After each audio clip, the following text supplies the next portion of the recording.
A creepy story told like it really happened. It was April of 2020, right smack in the middle of the lockdowns when everything felt weird and quiet and wrong. I was 17 back then, stuck at home in a small town in Michigan called Pine Hollow, the kind of place where nothing exciting ever really happens, or at least that's what I thought. At the time, everyone was doing the same thing, staying inside, going a little stir-crazy, and spending way too much time on video calls. There were no parties, no hangouts, no school dances, just boredom and Wi-Fi. My cousin Lily had been begging me to join one of her quarantine Zoom parties for weeks, but I kept saying no. I don't know why. Maybe I just wasn't in the mood to be social even virtually. But one Friday night I finally gave in. I figured, why not? What else was I doing? So I hopped on the call. It was me, Lily, and her friends, Mia, Clara, and Zoe. We weren't best friends or anything, but I knew them well enough to joke around and relax a little. We planned to play drinking games with soda and snacks since we were underage, and just stay up late talking. Nothing crazy. Lily dropped the Zoom link in our group chat and we all started joining one by one. First was Lily, then me, then Mia and Clara. Everyone was using their laptops except me. I was on my phone, which made everything laggy, so I quickly switched to my computer. We were just getting started when Zoe finally popped in, or well, tried to. Her camera was black. No video, no sound, just her name on a black screen. We started teasing her right away, chanting Zoe like dorks, asking if she was hiding or pranking us. She didn't unmute, but she started typing in the Zoom chat. Not sure what's going on, she wrote. Cam and Mike say they're offline. Trying to fix it? We didn't think much of it. Tech stuff always glitches. We kept chatting, waiting for her to figure it out. Then, after a couple minutes, she wrote, Burb, going to reset my laptop. So we just went on with our call, playing a silly game where we asked each other embarrassing questions. Everything felt totally normal. Until it didn't. About 20 minutes later, without any warning, Zoe's camera turned on. At first, we all gasped, thinking she was finally back. But it wasn't Zoe on the screen, it was someone else, some old man, and not like a grandpa in a sweater kind of old. He looked dirty. His face was pale and leathery like he hadn't seen sunlight in years. He had patchy white hair and dark circles under his eyes. His mouth was slightly open but not saying anything, just breathing through it like he didn't even realize he was being watched. And he was doing something weird. Really weird. I don't want to describe it in full detail, but his hands were doing things they shouldn't have been doing on camera. It was gross. It was disturbing. We all started screaming at once, but the scariest part? The man didn't seem surprised at first. He just kept doing what he was doing, like he didn't even care we were watching. But when he finally did notice the camera was on, he lunged forward, his face getting big and blurry on the screen as he slammed the laptop shut. The screen went black. We were frozen. All four of us were staring at our screens in silence, not even breathing for a few seconds. Then the panic hit. Lily tried calling Zoe, but it went straight to voicemail. Mia tried texting her. Nothing. Her phone was off or dead or something. Clara asked, "Does anyone have her mom's number?" None of us did. That's when Lily said, "I'm going over there now." Without even talking about it, we all agreed. We were scared, but not going wasn't an option. Something was wrong. Really wrong. We all drove over to Zoe's house. She lived about 10 minutes away, in one of those quiet neighborhoods with lots of trees and old houses. Her place was dark except for one light in the upstairs hallway window. Lily rang the doorbell like 5 times before someone answered. It was Zoe's mom in her bathrobe, looking half asleep and confused. "Is Zoe here?" Lily asked. "Of course," her mom said. "She's been home all night." Then she turned and called up the stairs. "Zoe, come down, honey." No answer. She frowned. That's weird. Her door's been locked for a while, but I figured she was just on a call. We all started talking at once, trying to explain what we saw on the Zoom call. The camera, the man, everything. Her mom's face turned pale. She didn't ask questions. She just ran up the stairs and started banging on Zoe's bedroom door. "Zoe, open this door right now." No answer. Not a sound. That's when we all started to feel it. This cold, sinking feeling in our guts. like something was seriously wrong. Zoe's mom called the police. About 10 minutes later, a patrol car showed up, lights flashing. The officer's name was Reyes. We told him everything we knew. He called for backup and then went upstairs to try talking through the door. He was calm, polite. "If anyone's in there, you need to come out. You're not in trouble. We just want to make sure everyone's okay." Still nothing. After a minute, he started kicking the door. It took him 3 or 4 solid hits to get it open. The door crashed in and when the room was empty. No Zoe. The bed was still made. Her laptop was on the blanket, still open, and her phone was lying next to it. The weirdest part? The window was wide open and the screen had been popped out. It led out to the roof, which sloped down toward the backyard. It looked like someone had crawled out of it. The officer shined his flashlight out the window and said quietly, "He got out. We didn't know what to do. We were shaking, speechless. And then, by some miracle, we found her. Zoe was in the basement, huddled under a blanket behind some boxes. She was trembling so hard she could barely speak. Through tears, she told us what happened. She said she'd been alone earlier in the evening, just hanging out in her room when she heard something creak downstairs. At first, she thought it was the house settling, but then she saw someone, a man, walking down the hallway. She only saw him for a second. He was holding a knife. It was long and shiny, sticking out of his jacket pocket. She didn't scream. She didn't run. She just quietly crept out of her room, down the back stairs and into the basement. She'd been hiding there ever since. She had no idea the man had gone into her room. She didn't hear the Zoom call. She didn't hear her mom get home. She thought she was completely alone. We told her what happened, that he turned on the camera by accident, that we saw him, that we came over as soon as we could. She broke down crying. By the time more police arrived, the house was crawling with flashlights and voices. They checked everything. The attic, the closets, the roof.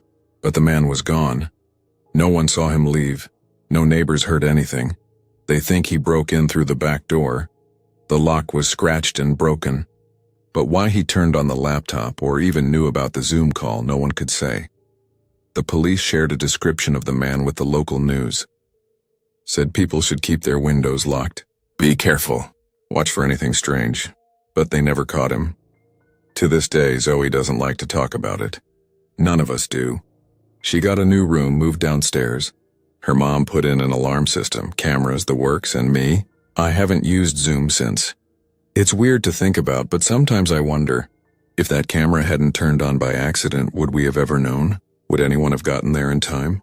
I think that random tech glitch, the camera flickering to life, might have actually saved her life.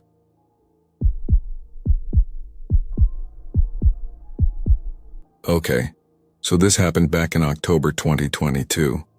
I remember because the leaves were just starting to fall, and my street in Willow Creek, this quiet little town in Vermont, was full of that crunchy sound you get when you step on dry orange leaves. My friends and I had all gone off to different colleges, and with everything still kind of weird after the pandemic, we hadn't seen each other in person for years. So one night, I was texting my cousin Jamie. He's more like a brother than a cousin, and we were talking about how much we missed everyone from Ridgeview High. That's when we came up with the idea to throw a big Zoom reunion. You know, just hang out, talk about old times, maybe play a few games. Nothing fancy. We figured, why not invite everyone from our old class? Bad idea. We made a flyer and posted it all over social media. We added the Zoom link right on the image, thinking it'd be easier for people to join without going through all the back and forth texting. What we didn't think about, what we should have thought about, is that once something's on the internet, anyone can see it, anyone. The call was set for a Friday night. I was in my room, hoodie on, snacks ready, fairy lights glowing. Jamie was already on when I joined, and slowly more people started to pop in. Old classmates, neighbors, even a couple of teachers. We laughed, shared embarrassing stories from school, and honestly, it felt really good. About 30 minutes in, we saw a new name pop up in the participant list. None of us recognized it. Jamie figured maybe it was someone's friend or sibling. We didn't think much of it. The person didn't have their camera on and their mic was muted. But then came this noise. Not even a voice, really. Just this low rasping sound. It reminded me of someone exhaling, but too slowly, like they were trying to make you listen. Everyone got quiet, trying to figure out who was making it. We thought someone had fallen asleep with their mic on or was just messing with us. Then it got louder. Kinda wet, almost like breathing through water. That's the best way I can describe it. It made the hairs on my arms stand up. Jamie typed into the chat, "Hey Devlin, could you mute if that's your mic?" No response. I clicked on their name and tried to mute them manually.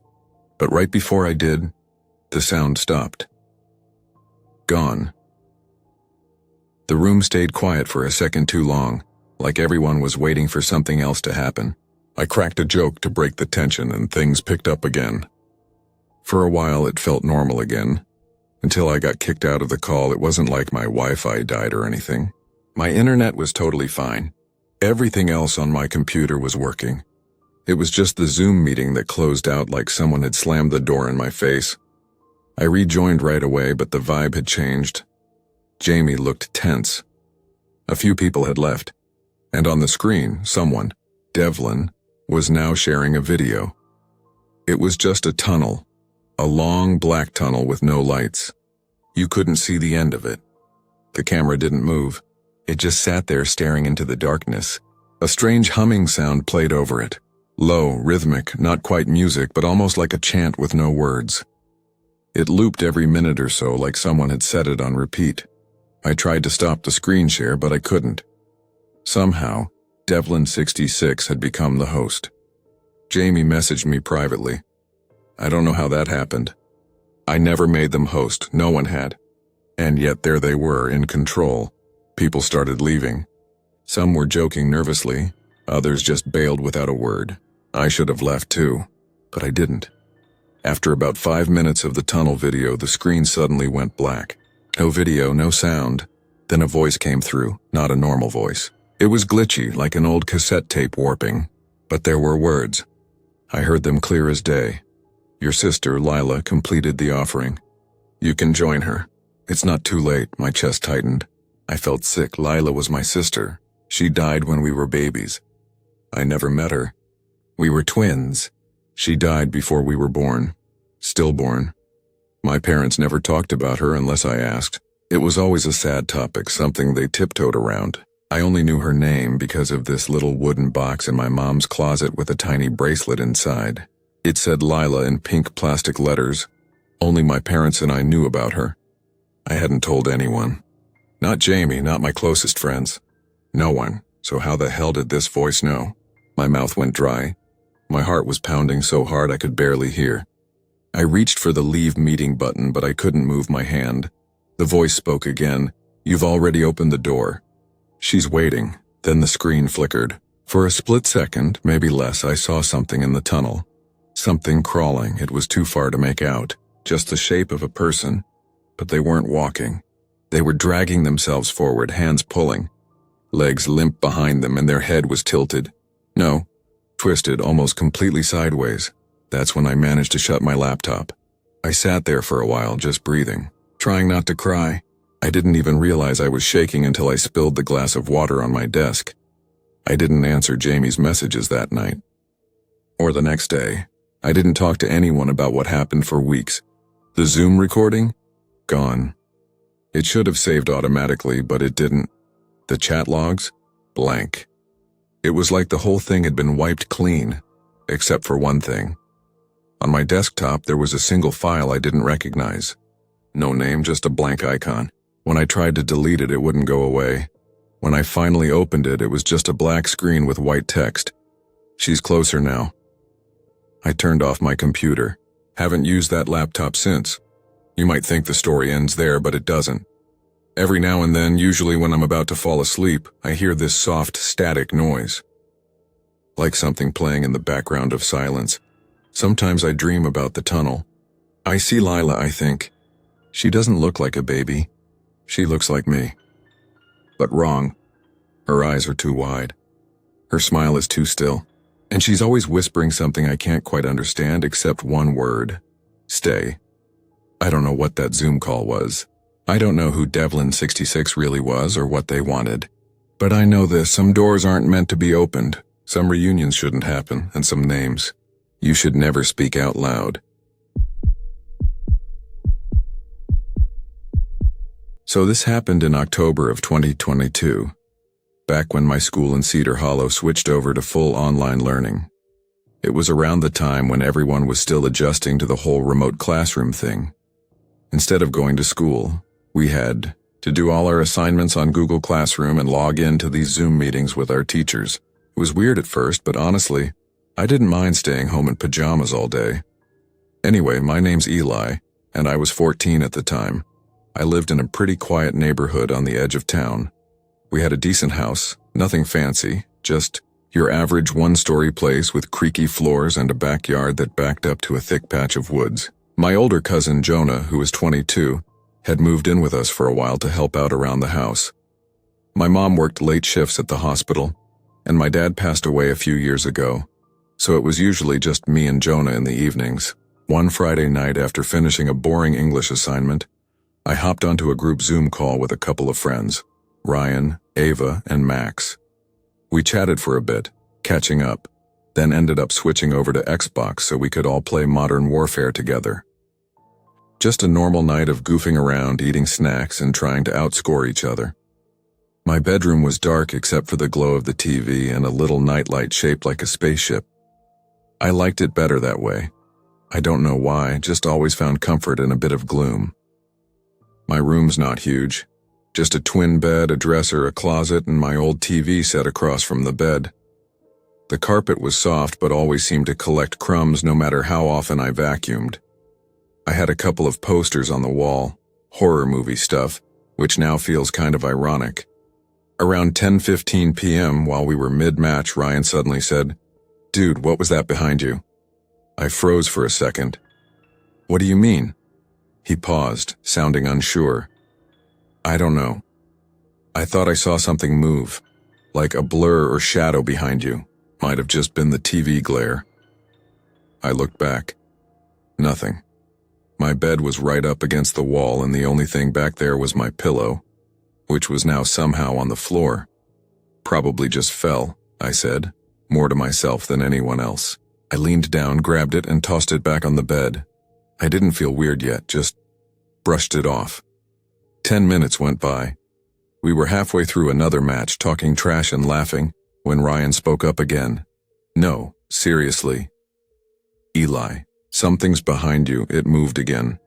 Now I was getting nervous. I turned around and yep, the pillow had fallen again. Same exact spot. That was weird.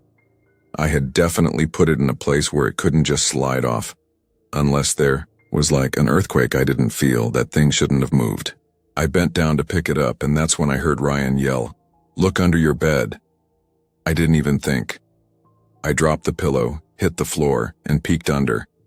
That's when I saw them. 2 eyes, not animal eyes. Not the kind that shine yellow like a cat's.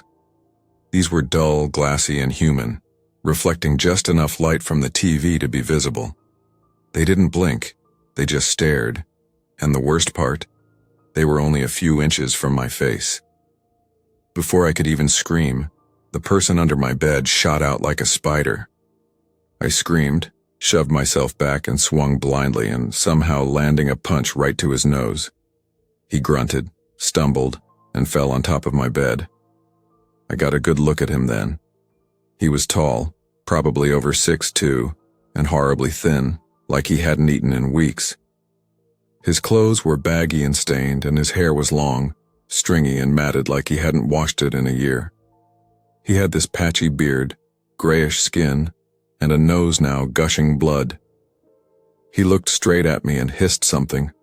I couldn't even make out what it was. I didn't wait to find out. I bolted out of the room, ran down the hallway, and locked myself in Jonah's room. He was asleep on the bed, headphones still in. I practically tackled him awake. "There's someone in the house," I shouted.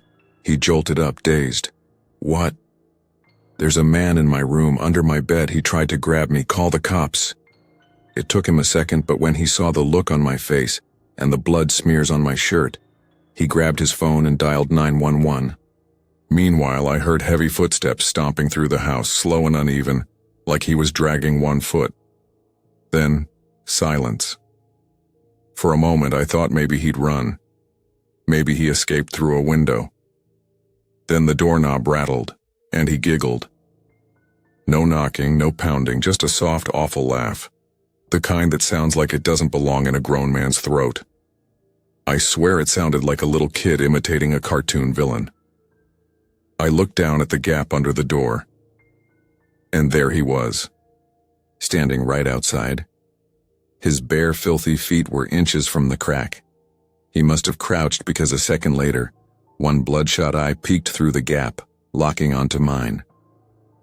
Then, in the creepiest, whispery voice I've ever heard, he said, "You'll pay for hitting me. I lost it." I backed away fast, tripped over Jonah's weights, and nearly broke my ankle. Jonah shoved a chair against the door, still on the phone with the police, yelling our address. Then the man started screaming. Not words, just animalistic, screeching sounds. He threw his body against the door again and again like he didn't care if he broke his bones doing it. The walls were shaking. And then, sirens. We heard the front door burst open. Cops shouting, heavy boots, a struggle. Then silence. When we finally opened the door, the man was lying on the ground in the hallway, his limbs twitching. They'd tasered him.